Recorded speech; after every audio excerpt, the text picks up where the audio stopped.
કેટલી પેટ્રોલમાં કેટલી તમને એવરેજ મળે છે? 14 થી 16 ની વચ્ચે. 14 થી 16 ની વચ્ચે કસ્ટમરને પેટ્રોલની અંદર એવરેજ મળતી હતી. ફિટમેન કરી હમણાં ટેસ્ટિંગ ટ્રાયલ આપણે કરી. આ કસ્ટમરે પણ ટેસ્ટિંગ ટ્રાયલ કરીને આવ્યા છે. સાહેબ, તમને ટેસ્ટિંગ ટ્રાયલ કર્યું એમાં કેવું લાગ્યું? તમને ફિટિંગ જોયું તમે? સારું લાગ્યું. પિકઅપ પેટ્રોલ જેવો જ છે, ગાડી દબાતી એવું લાગતું નથી. કસ્ટમરે ગાડી 1,38,000 પેટ્રોલમાં ગાડી ચલાવેલી છે. ફર્સ્ટ ઓનર છો સેકન્ડ ઓનર? ફર્સ્ટ ઓનર છે. કસ્ટમરે 1,38,000 પેટ્રોલમાં ગાડી ચલાવી હતી. અત્યારે સીએનજી કરાવી. આ છેલ્લે સીએનજી કરાવવાનું રીઝન છે એવરેજ.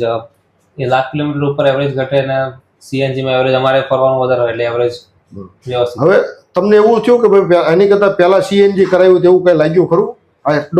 તમે 1,38,000 પેટ્રોલમાં ચલાવી હતી, વેલી કરાવી નાખ્યો તો તમને પરફોર્મન્સ કેટલી પેટ્રોલમાં કેટલી તમને એવરેજ મળે છે? 14 થી 16 ની વચ્ચે. 14 થી 16 ની વચ્ચે કસ્ટમરને પેટ્રોલની અંદર એવરેજ મળતી હતી.